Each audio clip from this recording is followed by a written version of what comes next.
Bueno, buenos días. Yo voy a presentar un caso práctico de lo que ha sido una exposición a un agente biológico en el entorno laboral. Lo voy a hacer a través de un breve resumen de un brote de fiebre Q que ocurrió el año pasado en una empresa de tratamiento de residuos sólidos urbanos de Vizcaya. Voy a empezar describiendo brevemente el agente causante, Coxiella burnetii. Es una bacteria intracelular obligatoria que forma pseudoesporas, lo cual le confiere una gran resistencia en el medio exterior. Es muy resistente tanto al calor como a la desecación, como a muchos desinfectantes. Y se ha descrito que puede llegar a sobrevivir hasta 4 meses en el estiércol, por ejemplo. Aunque tiene una gran variedad de reservorios animales, los principales reservorios en nuestro entorno serían el ganado bovino, ovino y caprino. Y los productos de mayor riesgo de contaminación son los productos de la paridera, ya que en la placenta se pueden llegar a encontrar hasta 10 a la 9 microorganismos por gramo. El periodo de incubación viene a ser de 2 a 3 semanas generalmente y del 50 al 60% de las personas infectadas permanecen asintomáticas, mientras que el resto desarrollan un cuadro gripal, neumonía o hepatitis. Se ha estimado que del 1 al 5% de los casos infectados desarrollarán fiebre crónica, cuya manifestación más frecuente es la endocarditis. Aquí cabe destacar que si bien la fase aguda suele tener bastante benigna, la fiebre Q crónica es una patología que sin tratamiento tiene una elevada mortalidad. También quiero destacar que según las publicaciones consultadas, para desarrollar una fiebre Q crónica se requiere haber pasado una infección, pero no necesariamente sintomática. En cuanto a los factores de riesgo para desarrollar una fiebre Q crónica, estarían la valvulopatía cardíaca, prótesis valvulares, aneurismas, inmunosupresión y embarazo. Bien, en cuanto al modo de transmisión, se produce fundamentalmente por la inhalación de partículas de polvo contaminadas. Está en discusión si es posible la contaminación por ingestión de productos de leche cruda contaminada, pero esto es algo que no está muy documentado. También es posible la contaminación por transfusión de sangre y aunque el riesgo se considera bajo, una vez que se ha pasado la infección se recomienda no donar hasta 2 años transcurrida la curación. Una de las características de esta bacteria es que tiene una dosis infecciosa muy baja, de 10 microorganismos. En algunas publicaciones se dice que incluso la inhalación de un microorganismo puede provocar la infección. Y estas características de dosis infecciosa baja con alta resistencia al medio exterior hace que sea una bacteria que en determinadas condiciones produce brotes muy extensos, como por ejemplo el que ocurrió en Holanda entre los años 2007 y 2009, donde hubo más de 3.000 casos debido a una serie de granjas de cabras contaminadas, que se dispersó la bacteria por el viento y afectó a localidades vecinas. Y para parar este brote tuvieron que sacrificar finalmente miles de cabras. En cuanto a la empresa en la que ocurrió el brote es una planta de tratamiento mecánico biológico de residuos urbanos mezclados, lo que se llama fracción resto, o sea, lo que se tira al cubo de basura normal. Y los objetivos de la empresa es, por un lado, recuperar material reciclable, cosa que se hace tanto mecánica como manual. El residuo se coloca en unas cintas transportadoras que pasan a través de distintas cabinas de triaje, donde los operarios retiran los materiales que se pueden reciclar. Un segundo objetivo es la valorización térmica y la inertización de la fracción orgánica en túneles de maduración. Es decir, una vez que al residuo se le ha retirado todos los materiales que se pueden reciclar, se tritura y se deja 2 semanas en unos túneles de maduración. Con esto se consigue un residuo bajo en humedad que es más fácil de quemar. La empresa se puede dividir en 4 zonas, aunque en realidad las 3 primeras no están totalmente separadas, circula el aire entre ellas. Y estas zonas serían una primera zona de recepción, almacenamiento de producto, donde hay un foso grande, los camiones entran y descargan allí el residuo. Una segunda zona de maquinaria, donde hay cintas transportadoras, cabinas de triaje, prensa y granuladora. Y una tercera zona, la de maduración, donde hay una serie de túneles de maduración. Por último hay una zona de oficinas, que esta sí que está completamente separada del resto de la nave. Estas son 3 imágenes de empresas similares a la estudiada. La primera imagen correspondería a la del foso, que está en la recepción. Hasta aquí entran los camiones y depositan el residuo en el foso. Por medio de un pulpo este residuo se va pasando a una cinta transportadora que recorre toda la nave y va pasando a través de distintas cabinas de triaje, como la imagen de abajo, en la que los operarios se sitúan delante de las cintas transportadoras y van seleccionando los materiales que se pueden reciclar y los van separando. Bien, aquí voy a describir brevemente cómo se tuvo conocimiento del brote. El día 19 de marzo hubo un aviso del Servicio de Medicina Preventiva de un hospital de Vizcaya a la Unidad de Vigilancia Epidemiológica del Departamento de Salud, donde comentaban que un paciente con neumonía típica decía que en su trabajo había más casos con la misma sintomatología. Desde la Unidad de Vigilancia Epidemiológica contactaron ese mismo día con la empresa, donde confirmaron que realmente estaban teniendo un aumento de bajas laborales desde el 22 de febrero. Al día siguiente, la Unidad de Vigilancia Epidemiológica nos avisó a Osalan, ya que ya se sospechaba que podía haber un factor laboral, y nosotros contactamos con la empresa, que nos envió un primer archivo de bajas donde ya constaban 14 bajas, 10 con un diagnóstico de neumonía típica. La primera sospecha de que la gente podía ser Coxiela Burnete se tuvo el 25 de marzo, cuando se encontró una IgM positiva frente a Coxiela en uno de los trabajadores, y la confirmación se tuvo el 1 de abril, cuando aparte de esa IgM positiva se tenían ya 2 PCRs positivas en otros 2 trabajadores. En la investigación y gestión del brote han participado distintos organismos y quería mencionarlos aquí en esta diapositiva a todos. En primer lugar estaría la Unidad de Vigilancia Epidemiológica del Departamento de Salud, la Unidad de Salud Laboral de Osalan, el Área Técnica de Osalan, el Laboratorio Neiker Tecnalia, laboratorios de microbiología de Osakidetza, especialmente el de Basurto, médicos de hospitales y atención primaria de Osakidetza, el Departamento de Agricultura de la Diputación de Vizcaya, servicios de prevención de las empresas implicadas y las mutuas de accidente de trabajo y enfermedades profesionales de las empresas implicadas. Y también participó la Inspección de Trabajo. En cuanto a las actuaciones que requirieron la gestión de este brote, las he dividido en previas a confirmación a la gente y posteriores a confirmación a la gente. Entre las previas a confirmación a la gente, lo primero que se hizo fue dar un aviso a las urgencias de los hospitales para que si se presentaban trabajadores de esta empresa le realizaran serologías a fin de detectar cuál era el agente implicado. Por su parte, la Unidad de Vigilancia Epidemiológica hizo una primera encuesta epidemiológica a los trabajadores de baja laboral, y desde Osalan solicitamos la evaluación de riesgos a la empresa y nos pusimos en contacto con los servicios de prevención de las empresas implicadas a fin de informar de la situación y solicitar su colaboración.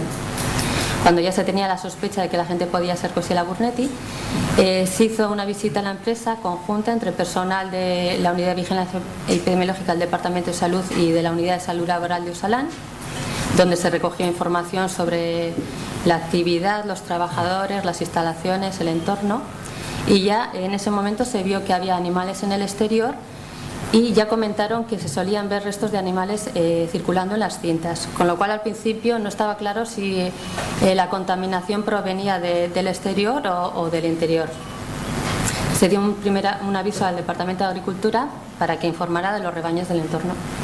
Y se tuvo una primera reunión informativa con los trabajadores dando las siguientes indicaciones. Se indicó que en todos los puestos dentro de la nave se usara mascarilla mínimo FFP2, preferiblemente FFP3. Se indicó que se debían retirar los restos animales en la cabina primaria, no dejar que completaran todo el circuito como se hacía habitualmente, y se prohibió sacar la ropa de trabajo del centro de trabajo. En cuanto a las actuaciones que se hicieron una vez que se confirmó la agente, se tuvieron nuevas reuniones informativas con trabajadores de la empresa. El laboratorio Neiker Tecnalia hizo una toma de muestras en el interior de la empresa y se hizo una encuesta epidemiológica y un análisis serológico a todos los trabajadores que habían estado por lo menos una semana dentro de la nave desde el 1 de enero del 2014. Se hizo una entrega de un informe preliminar con medidas de actuación inmediata y se informó a las mutuas del seguimiento que tenían que realizar sobre los casos que se encontraran, ya que esto tenía la consideración de enfermedad profesional. Por otra parte, el área técnica de Osalan hizo un estudio de los sistemas de ventilación y climatización y ventilación de la planta. Y por último, el 10 de abril ya se paralizó la planta, dejó de entrar residuo y se dedicaron algunos trabajadores a eliminar el residuo que había quedado dentro para permitir que luego entrara una empresa externa especializada a hacer la limpieza y desinfección. Otras medidas que se llevaron a cabo fuera de la empresa fueron medidas dirigidas a la concienciación a ganaderos y ciudadanía en general sobre la importancia de eliminar adecuadamente los restos animales, cosa que no se debe hacer junto a los residuos sólidos urbanos. Esto se hizo a través de notas informativas de los ayuntamientos, donde se recordaba que según el decreto 218/2000 del Departamento de Sanidad del Gobierno Vasco es obligatorio sacrificar los bovinos, ovinos y caprinos en mataderos autorizados. Es ilegal el sacrificio domiciliario de estas especies, incluso aunque sea para autoconsumo. En la encuesta epidemiológica que se pasó a los trabajadores se recogieron las siguientes variables: edad, sexo, si habían tenido síntomas, si habían requerido atención médica. Y en cuanto a factores laborales, se recogieron información sobre el puesto y tareas, las fechas en que habían ocupado cada puesto, si habían cambiado, las medidas de protección que utilizaban habitualmente en su puesto, si habían visto manipulados restos animales en su puesto y si salían al parque cercano. Esto último se preguntó porque, como ya he dicho, al principio no estaba claro si la contaminación venía de fuera o de dentro, porque habitualmente había un rebaño de cabras en un parque que está muy cerca de la empresa. En cuanto a factores extralaborales, se recogieron vivienda en zona rural, contacto con ganado o consumo de lácteos sin control sanitario. Otras variables que se recogieron fueron hábito de fumar, enfermedad cardíaca y embarazo. La definición de caso que se utilizó constaba de 3 criterios: epidemiológico, clínico y de laboratorio. El criterio epidemiológico se consideró trabajadores de la empresa TMB o empresas concurrentes que hubiera trabajado por lo menos una semana dentro de las instalaciones desde el 1 de enero hasta el 23 de mayo del 2014. El 23 de mayo es la fecha en la que entró ya la empresa especializada a hacer la limpieza y desinfección. En cuanto a criterios clínicos, se consideró el haber tenido fiebre, neumonía o hepatitis. Y en cuanto a criterios de laboratorios, lo que se utilizó fue o bien detección de PCR, del ácido nucleico de la bacteria por PCR, o ver que tenían una respuesta específica de anticuerpos. Aunque en los protocolos por sistema pone también como método de diagnóstico el aislamiento de Coxiella-Burnetii, es algo que no se hace habitualmente porque es un método complejo y requiere un nivel de bioseguridad 3. No quiero detenerme mucho en explicar la serología de Coxiella porque es compleja. Simplemente decir que tiene 2 fases antigénicas, tiene antígenos de fase 1 y de fase 2, y los anticuerpos contra los antígenos de fase 2 son los que se utilizan para el diagnóstico de la fase aguda, y los anticuerpos contra antígenos de fase 1 son los que se utilizan para el diagnóstico de la fiebre Q crónica. La clasificación de los casos que se utilizó fue los siguientes: confirmado, si cumplía el criterio de laboratorio epidemiológico, hubiera tenido síntomas o no los hubiera tenido; y probable, persona que cumpliera criterio clínico y epidemiológico, es decir, persona que hubiera tenido síntomas aunque no se hubiera conseguido confirmar por laboratorio. Los resultados que se obtuvieron en los trabajadores son los que se muestran aquí. Se estudiaron 106 trabajadores, se realizaron 2 extracciones de sangre separadas 3 semanas. El sentido de hacer 2 extracciones es que se ha visto que el diagnóstico más fiable de la fase aguda de la fiebre Q es coger 2 muestras de sangre de fase aguda y fase convaleciente y ver que los anticuerpos pasan de negativos a positivos o que el título de anticuerpos se multiplica por 4. Las pruebas de microbiología se realizaron en el hospital de Basurto, se determinaron anticuerpos IgG frente a Coxiella-Burnetii fase 2, anticuerpos IgM frente a fase 2 también, y PCR para Coxiella-Burnetii únicamente en los casos en los que en el día de la extracción el inicio de síntomas era menor de 21 días. Esto se hace así ya que se ha visto que a medida que van apareciendo los anticuerpos la PCR se vuelve negativa. Los resultados que se tuvieron fueron los siguientes: 50 casos confirmados, 12 probables y 44 no casos. El sumatorio de confirmados y probables aglutinaba al 58% de los trabajadores. Sí. Perdón.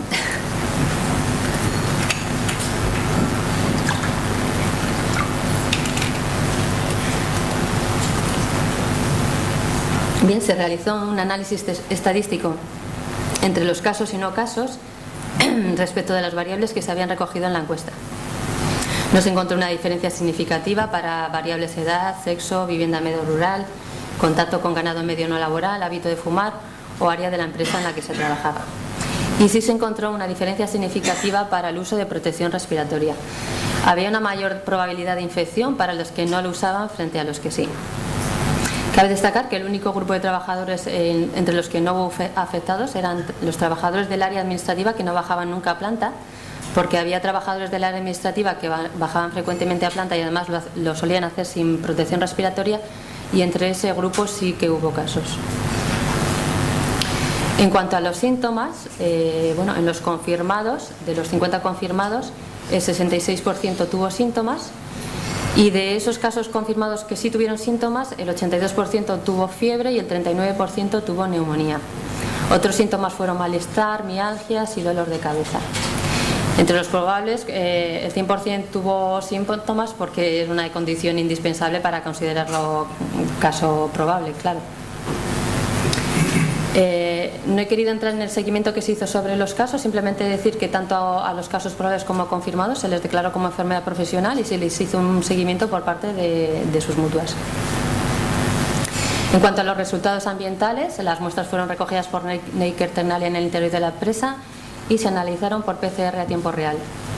Los resultados en las muestras que se tomaron antes de la limpieza y desinfección son los siguientes: 2 muestras de aire que fueron negativas y 39 muestras de polvo, de las cuales el 56% fueron positivas o positivas débiles.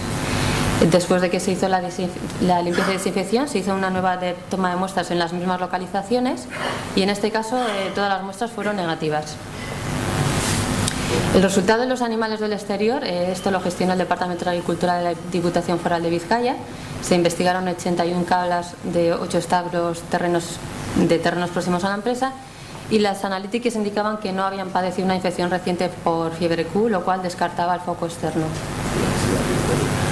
Como conclusiones, esto ha sido un brote de fiebre Q que afectó al 58% de los trabajadores investigados de una empresa de tratamiento mecánico biológico de residuos urbanos. 32% de los casos confirmados fueron asintomáticos, 10 trabajadores requirieron ingreso hospitalario y el origen de la infección fue la contaminación del interior de la planta. La hipótesis más plausible es la que llegaran restos fetales o placentas de pequeños rumiantes que estuvieran afectados por fiebre Q a la planta, se contaminó toda la cadena, las citas transportadoras y las estaciones en general. Hay que destacar aquí que esta es una planta en la que la generación de aerosoles es alta. Esto es algo que ya se reflejaba en la evaluación de riesgos de la empresa, donde además también se reflejaba que podía haber una exposición a agentes biológicos del grupo 2, pero no se consideraban los del grupo 3, que es el caso de la Coxiella. Hubo una mayor afectación entre quienes no usaban protección respiratoria o lo hacían solo de forma ocasional, frente a los que usaban habitualmente. Después del estudio del brote se hicieron una serie de recomendaciones preventivas que estaban relacionadas con la evaluación de los riesgos biológicos, los sistemas de ventilación en la empresa y los métodos de limpieza en las instalaciones. Se hicieron también recomendaciones en cuanto al área de vestuarios y locales de la empresa, la utilización de equipos de protección individual y la vigilancia de la salud en los trabajadores expuestos a bioaerosoles. El seguimiento de cumplimiento de estas recomendaciones preventivas lo ha llevado a cabo el área técnica de Ostalán. Y por último, quería comentar aquí el tema de la vacunación, porque es algo que nos consultaron en la empresa, si existe una vacuna para trabajadores expuestos que pueda prevenir esta patología. Realmente existe una vacuna para trabajadores expuestos que solo está disponible en Australia, donde llevan años utilizándolo en determinados colectivos de trabajadores, pero no es una vacuna que esté registrada en Europa. Y aparte de no disponer de ella, no es una vacuna que sea fácil de aplicar, ya que conlleva el riesgo de reacciones locales severas en personas previamente expuestas a fiebre Q. Lo que hace que antes de vacunar se requiera hacer una serología y una prueba cutánea intradérmica al trabajador, a fin de ver si se puede vacunar o no. Y por último, simplemente mencionar que según los documentos consultados, sí que parece que al menos las personas que han padecido una fiebre Q van a quedar con una inmunidad que es probablemente permanente.